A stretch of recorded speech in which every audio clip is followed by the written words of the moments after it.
তো আমার থেকে তো পাইনি, আমার ভাইয়ের থেকে তো পাইনি, আর আমার বান্ধবীর কাছ থেকে পেয়েছে। বান্ধবী উত্তর দেবে, অর্পিতা আমার বান্ধবী, তাতে অসুবিধা কী আছে? যে ওনার পায়জামাও যদি ওনার বান্ধবীর বাড়ি থেকে, ঘুরিয়ে বললেন এই কথাটাই, যদি পাওয়া যায় তাহলে এটা বান্ধবীর পায়জামা, ওনার নয়। আমাকে হাঁটুর বয়সী, অমুক বয়সী বলে নানা রকম বিদ্রুপ যারা করেছিল তাদের প্রতি আমার সহানুভূতি হয়। বলছেন হাঁটু কেন? গোড়ালির বয়সী গার্লফ্রেন্ড থাকা অত্যন্ত পুষ্টিকর এবং স্বাস্থ্যসম্মত। ওনার একটি গার্লফ্রেন্ড তো নয়, 5টি গার্লফ্রেন্ড জানতে পারা গিয়েছিল, যার খাটের নিচ থেকে পায়জামা, ওনার পায়জামা না, টাকা পাওয়া গিয়েছিল। পায়জামা কোথায় পাওয়া গেছে এখন ইডি জানেনি, কারণ ইডির পায়জামা উদ্ধার করাটা ইডির কাজের মধ্যে পড়ে না। কিন্তু অভিষেক, আমি সেদিনও বলেছি, আজও বলছি, অটোমেটিক চয়েস। সুতরাং যারা আজকে পিছনে তার ঘুরে বেড়াচ্ছে বলে শুনেছি, জেলে তো বসে আছে শুনি সব, তারা সেদিন কিন্তু দাঁড়ায়নি ওর পাশে। অভিষেক বন্দ্যোপাধ্যায় 15 কোটি টাকার নেবার তার নাম এসেছে, হ্যাঁ বা না? শিক্ষা দুর্নীতি, শিক্ষামন্ত্রীকে পার্থ চট্টোপাধ্যায়, জেলে গেল কে? পার্থ চট্টোপাধ্যায়। জেল কেটেছে কে? কালীঘাটের কাকু। জেলে যায়নি কে? অভিষেক বন্দ্যোপাধ্যায়। রাগ হবে না? আপনারা সবাই আমরা চুরি করে খেলেন, আর একজন নবাব সেজে ফুলটুসি হয়ে চুল কামিয়ে ঘুরছে, রাগ হবে না? আমি দাঁড়িয়েছি, আমি জেল খাটছি, তো অভিষেক অটোমেটিক চয়েস, এ ব্যাপারে কোনো সন্দেহ নেই। বেটা আমি ফাঁসিনু আর তুমি হইলে হনু, আমি ব্যাড বয় আর তুমি গুড বয়। আমি জেল খেটে মোটা হয়ে গেলাম, আর তুমি জেলের বাইরে থেকে কালীঘাটের কাকু করছে হাঁকু পাঁকু। যার বউ আছে তার যদি দুটো থাকতে পারে, আমার বউ নেই, আমার একটা বান্ধবী থাকতে পারবে না? বাহ! অর্পিতা দেবীর পর বাকি বান্ধবী হতে চাই। আমারও খাটের নিচে 50 কোটি কেন, 1 কোটি টাকা কি জুটবে না? আমিও কি তোমার কেউ নই গো? পায়জামা না পাওয়া যেতে পারে আমার বাড়ি থেকে, একটা হাফ প্যান্টুল বা গেঞ্জিও কি পাওয়া যেতে পারে না? নারীর ক্ষমতায়ন এবং আধুনিক পশ্চিমবঙ্গ রূপায়ণে তার অসামান্য অবদানের স্বীকৃতি স্বরূপ সাম্মানিক ডিলিট। আমাকেও তো ডিলিট দেওয়া হবে হুকুচুকু বিশ্ববিদ্যালয় থেকে, জাপানে। কুণাল ঘোষকে দেওয়া হবে লুচি আন্তর্জাতিক ইউনিভার্সিটি, কল্যাণ বন্দ্যোপাধ্যায় পাচ্ছে চিংফু, সেখান থেকে দেওয়া হচ্ছে, সবাইকে দেওয়া হচ্ছে। কাগজ কন্ট্রাক্ট সাইন করেছি যে পৃথিবীতে সব কিছুর প্রতিবাদ আমি করবো, আর প্রতিবাদ করতে করতে ক্লান্ত হয়ে গেছি আমি। আমরা কাকে শ্রদ্ধা করব তারও কন্ট্রাক্ট ফর্ম লেখা হয় না। নচিকেতা চক্রবর্তীর সঙ্গে আমার কন্ট্রাক্ট ফর্ম নেই, তারপরেও আমি তার সঙ্গে সম্মান দিয়ে কথা বলছি। সবসময় প্রতিবাদ নচিকেতাই কেন করবেন? মানুষ করে না কেন? আপনারা বাড়ি যাবেন, বগল চুলকে ঘুমিয়ে পড়বেন গান শুনে, আপনাদের কোনো দায়িত্ব নেই। উনি কন্ট্রাক্টের কথা বলে এড়িয়ে যাচ্ছেন বগল। উনি চুলকোতে চান কার, সেটা উনি প্রমাণ দিয়েছেন। একটা সময় ছিল জনগণ পলিটিশিয়ান চুজ করতো, এখন পলিটিশিয়ানরাই জনগণ চুজ করছে। না, প্রথম কথা হচ্ছে অভিষেক বন্দ্যোপাধ্যায় অশিক্ষিত, এই নিয়ে চায়ের দোকানেও আলোচনা হয় না, তো সবাই জানে। কিন্তু নচিকেতা চক্রবর্তী এই ধরনের চুরি জচ্চুরি বাটপারি করে তো তার অর্থ রোজগার করেননি। তাহলে দুজনের সুর মিলে সুর মেরা তোমারা হয়ে যাচ্ছে কেন? কন্ট্রাক্ট সাইন করেছি যে পৃথিবীতে সব কিছুর প্রতিবাদ আমি করবো, আর প্রতিবাদ করতে করতে ক্লান্ত হয়ে গেছি আমি। প্রতিবাদ করে দেখেছি কোনো লাভ হয় না। আন্দোলন করে বিক্ষোভ করে কিছু হয় না। যে নচিকেতা চক্রবর্তী বলছেন, তিনি যে মিথ্যে কথা বলছেন এ মায়ের পেটে থাকা না জন্মানো বাচ্চাও জানে। সব দায়িত্ব নচিকেতা। আপনি নামলেন না কেন? আরে আমি নামলে কেন নামবো? আমার নামতে ইচ্ছে করেনি।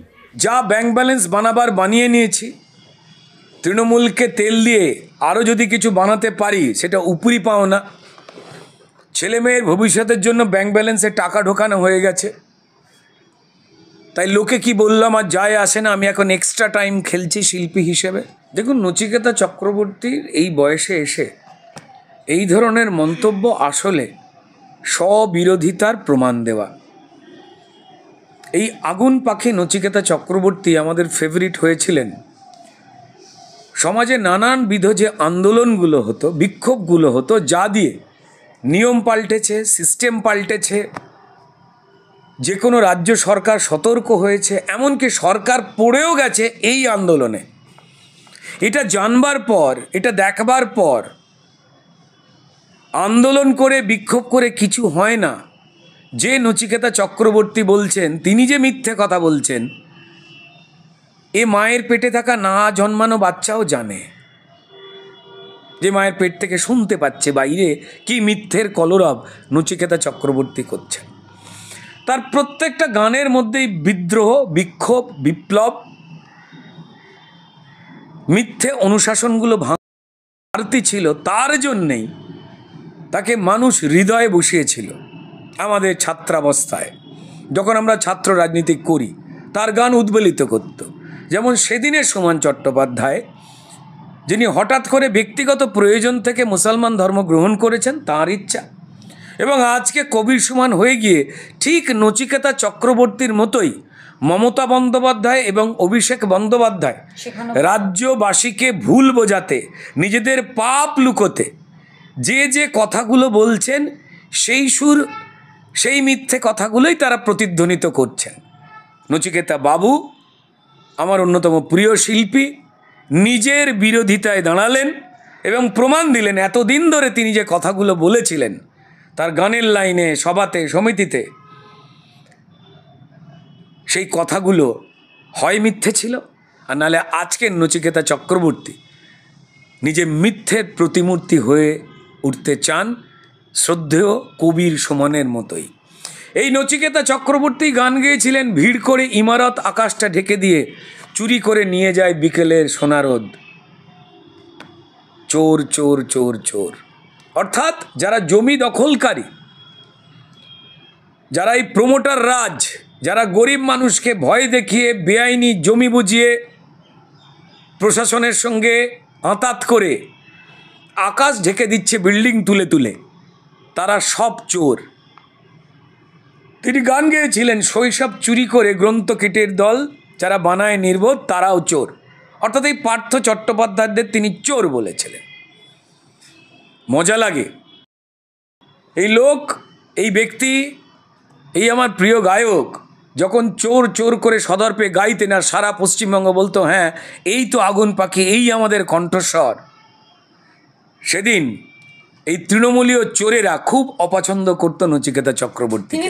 এবং তিনি আজ যে চোরেদের বিরুদ্ধে গান গাইতেন তাদের মাঝখানে আলো হয়ে বসে থাকেন। আর চোর চোর চোর গান গাইতে হয় না, কারণ তিনি আর তার পাশে ইকো হওয়ার মতো একগাদা চোর বসে থাকে। যে রাজ্য সরকার পশ্চিমবঙ্গে চাল ডাল, শিক্ষা, চাকরি, আবাস, জব কার্ড চুরি করে ধরা পড়ে, প্রমাণিত হয়, জেলে যায়, তাদের সঙ্গেই আজ নচিকেতা চক্রবর্তী বসে থাকেন, তাদেরই মঞ্চে ওঠেন। লোকজন বলে বয়স হয়েছে, তাই নানা রকম কিছু সুবিধে তারা পেয়ে থাকেন নচিকেতা চক্রবর্তী মহাশয়। এবং হঠাৎ করে রাম এবং হনুমানের বিরোধিতা করা, আধুনা মুসলমান হওয়া, চট্টোপাধ্যায় ব্রাহ্মণ বাড়ির ছেলে, কবির সুমন, এই মমতা বন্দ্যোপাধ্যায়, অভিষেক বন্দ্যোপাধ্যায় সুরে কথা বলছেন। দুর্ভাগ্য লাগে, যন্ত্রণা লাগে যদি তারা মনে করেন যে আমরা যা ব্যাংক ব্যালেন্স বানাবার বানিয়ে নিয়েছি, তৃণমূলকে তেল দিয়ে আরও যদি কিছু বানাতে পারি সেটা উপরি পাওনা, ছেলে মেয়ের ভবিষ্যতের জন্য ব্যাংক ব্যালেন্সে টাকা ঢোকানো হয়ে গেছে, তাই লোকে কি বললাম আর যায় আসে না, আমি এখন এক্সট্রা টাইম খেলছি শিল্পী হিসেবে, একটা বয়সের পর হয়, আমাদেরও হবে। তাই তারা যে কাজটা করছেন সেটা পশ্চিমবঙ্গের মানুষের সঙ্গে বিশ্বাসঘাতকতা করছেন। বাবা ছেলের সঙ্গে, মা ছেলের সঙ্গে, বা মেয়ের সঙ্গে কন্ট্রাক্ট থাকে না। আমরা কাকে শ্রদ্ধা করব তারও কন্ট্রাক্ট ফর্ম লেখা হয় না। নচিকেতা চক্রবর্তীর সঙ্গে আমার কন্ট্রাক্ট ফর্ম নেই, তারপরেও আমি তার সঙ্গে সম্মান দিয়ে কথা বলছি। উনি কন্ট্রাক্টের কথা বলে এড়িয়ে যাচ্ছেন, বগল উনি চুলকোতে চান, কার সেটা উনি প্রমাণ দিয়ে। দুর্ভাগ্যজনক ওনার মতো একজন মানুষের কাছ থেকে চোরেদের স্লোগানের প্রতিধ্বনি শুনতে পাওয়া এই যেন কোন এক খারাপ ঘটনার প্রতিধ্বনি। না, প্রথম কথা হচ্ছে অভিষেক বন্দ্যোপাধ্যায় অশিক্ষিত, এই নিয়ে চায়ের দোকানেও আলোচনা হয় না, তো সবাই জানে তার ডিগ্রি ভুয়ো। তিনি হঠাৎ করে পশ্চিমবঙ্গে নেমে পড়েছেন এবং রাস্তার ওপরে 50 কোটি বাড়ি বানিয়েছেন। যে বাড়ি নিজের নামে না সেই বাড়ির প্রপার্টিও অবধি গেল। কিন্তু নচিকেতা চক্রবর্তী এই ধরনের চুরি জচ্চুরি বাটপারি করে তো তার অর্থ রোজগার করেননি। তাহলে দুজনের সুর মিলে সুর মেরা তোমারা হয়ে যাচ্ছে কেন? তাহলে এই অসুর রাজনৈতিক দলটা কোনো সুর সাপ্লাই দিচ্ছে নচিকেতা চক্রবর্তীকে, তাই উনি কথাটা বলছেন। মানুষ নেতা চুজ করত। নচিকেতা চক্রবর্তীর মতো রাজনৈতিক জ্ঞান থাকা লোকজন যখন রাজনৈতিক অজ্ঞানতার মুখোশ পরেন তখন বড়ই কষ্ট হয়। অভিষেক বন্দ্যোপাধ্যায়ের কাছ থেকে আমরা কিছুই এক্সপেক্ট করি না, কিন্তু নচিকেতা চক্রবর্তী তিনি তো বামপন্থী বড় বড় নেতা মন্ত্রীদের বিরাট ঘনিষ্ঠ ছিলেন। সুভাষ চক্রবর্তী নামক কিংবদন্তি সিপিএম নেতা এবং মন্ত্রীর তুমুল ঘনিষ্ঠ ছিলেন। তিনি তো রাজনৈতিক সভা সমিতি, আবেদন, মিছিল, গরিব মানুষ, দারিদ্রতা সবটাই তো জানতেন। তিনি তো এটাও জানতেন দেশের নির্বাচন, সেই নির্বাচন ঠিক করে নির্বাচন কমিশন। তাহলে তাতে তার আপত্তি হচ্ছে কেন? তিনিও কি চান যে অভিষেক বন্দ্যোপাধ্যায় বা মমতা বন্দ্যোপাধ্যায় বা তৃণমূলের মতো লুটেরারা এই গরিব মানুষের ভোট মিথ্যেভাবে পেয়ে, ভুয়ো ভোটার দিয়ে পেয়ে তাকে আরও কোনো ফুলমালা উপহার দিক? অত্যন্ত যন্ত্রণার। এক্সপেক্ট করি না। এখন নিজে যদি অসম্মানিত হতে চান মানুষের হৃদয়ে, এটা তাঁর ব্যক্তিগত ইচ্ছা, আমি ওনার সম্বন্ধে কোনো খারাপ কথা বলতে পারবো না। তৃণমূল নেতাদের কটা করে বউ সেটা উনি প্রকাশ্যে বলে ফেললেন, জানিয়েও দিলেন। ফলত আপনারা বুঝতেই পাচ্ছেন যদি কারো 3টে করে বউ থাকে তাহলে তাদের রোজগার অত্যন্ত কম, তাই তাদের লুট করতে হয় চাল ডাল। এবং উনি জানিয়ে দিলেন যে ওনার পায়জামাও যদি ওনার বান্ধবীর বাড়ি থেকে, ঘুরিয়ে বললেন এই কথাটাই, যদি পাওয়া যায় তাহলে এটা বান্ধবীর পায়জামা, ওনার নয়। এ অত্যন্ত আনন্দের কথা। তৃণমূল নেতাদের কত বান্ধবী রয়েছে, কতগুলো করে বউ রয়েছে, এ জানতে পশ্চিমবঙ্গবাসীর কোনো রকম আগ্রহ নেই। তো ওনারা গর্বিত, ওনারা লজ্জিত নয়, অপমানিত নয়। উনি যখন জেল থেকে ছাড়া পাচ্ছেন বেশ কিছু সুন্দরী নারীদের দেখতে পেয়েছিলাম, যেন পার্থ চট্টোপাধ্যায় স্বাধীনতা সংগ্রামী চাকরিচোর জেল থেকে ফিরছে না জামিন পেয়ে। মনে হয়েছে যে অর্পিতা দেবীর পর বাকি বান্ধবী হতে চাই, আমারও খাটের নিচে 50 কোটি কেন 1 কোটি টাকা কি জুটবে না? আমিও কি তোমার কেউ নই গো? পায়জামা না পাওয়া যেতে পারে আমার বাড়ি থেকে, একটা হাফ প্যান্টুল বা গেঞ্জিও কি পাওয়া? সেই আরতি নিয়ে বেশ কিছু মানুষ জড়ো হয়েছিলেন চাকরি চোর জামিনে বেরোবার সময়। যে দৃশ্য পশ্চিমবঙ্গে একটা ভয়ঙ্কর দৃশ্য, যে এই দাউদ ফাউদ তাদের সঙ্গে আমরা বিভিন্ন হিরোইন টেরোইনদের যোগ দেখতাম, এরা তো হার মানিয়ে দিচ্ছে। আমি চিনি গো চিনি তোমারে চিনি, তুমি আমাদের পার্থর মন্দা কিনি কিনি কিনি। এটাই তো প্রমাণিত হলো। কত ভয়ঙ্কর দৃশ্য। একটা চোর, জোচ্চোর, জেল খাটা, প্রমাণ দিতে পারেনি যে আমি নির্দোষ, তাই তো জেলে। এতগুলো চাকরি চুরি হয়েছে, 26,000 চাকরি গেছে, 32,000 যাবার মুখে। এই লোকগুলোর দুর্নীতির জন্য, চুরির জন্য। তারপর সে এসে বড় বড় কথা বলছে এবং তার জন্য একটা নারী বাহিনী ভাড়া করা হয়েছে। শুধু একটাই কথা বলবো, এটা ওদের রুচি। মানুষকে লুট করে, সর্বশান্ত করে, চুরি করে, ধরা পড়ে জেল গিয়ে কারুর কোনো দুঃখ দেখেছেন? এদের মুখপাত্ররা ভাঙা পাত্রর মতো বিভিন্ন টেলিভিশন চ্যানেলে গিয়ে বিরাট বড় বড় বাতেলা করছে, লজ্জা নেই। তাই এদেরকে সমূলে উৎপাদিত না করলে পশ্চিমবঙ্গের রুচি, সংস্কৃতি, পশ্চিমবঙ্গের স্বভাবকে এরা ছোট করে দিচ্ছে সারা বিশ্বের কাছে, শুধু দেশে নয়। বলছি বেটা আমি ফাঁসিনু আর তুমি হইলে হনু, আমি ব্যাড বয় আর তুমি গুড বয়, আমি জেল খেটে মোটা হয়ে গেলাম আর তুমি জেলের বাইরে থেকে কালীঘাটের কাকু করছে হাঁকু পাঁকু। এই সবটাই শিক্ষা দুর্নীতির সঙ্গে জড়িয়ে।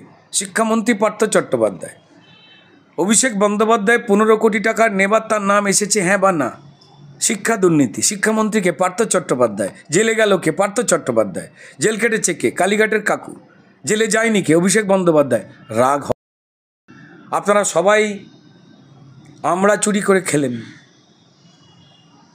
আর একজন নবাব সেজে ফুলটুসি হয়ে চুল কামিয়ে ঘুরছে, রাগ হবে না? হ্যাঁ, তার কারণ হচ্ছে উনি তো বাংলা বলেন না, উনি জাপানিই বলেন। কিছু কিছু বাংলা শব্দের সঙ্গে আমরা মিল পাই বলে মনে করি যে মুখ্যমন্ত্রী বাংলা বলছেন। আমাকেও তো ডিলিট দেওয়া হবে হুকুচুকু বিশ্ববিদ্যালয় থেকে জাপানে, কুণাল ঘোষকে দেওয়া হবে লুচি আন্তর্জাতিক ইউনিভার্সিটি, কল্যাণ বন্দ্যোপাধ্যায় পাচ্ছে চিংফু, সেখান থেকে দেওয়া হচ্ছে, সবাইকে দেওয়া হচ্ছে। কাগজ তো তিনি দেখাতে পারলেন না, কে? ডিলিটের যে কাগজটা, যে সার্টিফিকেশন, এটা তো ডিলিট করে দিয়েছে, মুছে দিয়েছে। আপনি ওই ডিলিট আর এখানে ডিএলইটি, ওই জন্যই দিয়েছে যে আপনি কি করে ডিলিট না পেয়ে নামের আগে ডক্টরেট লিখতেন, তাই আপনাকে পুরো কাঁচ করে দিয়ে দিয়েছে। খোঁজ নিন ওই ইউনিভার্সিটি সম্পর্কে, ছাত্র বিক্ষোভ হয়েছে না বাকি অধ্যাপকরা মারা গেছে, খোঁজ নিন, খবর হয়তো বেরোয়নি, জাগো বাংলায় পেয়ে যাবেন।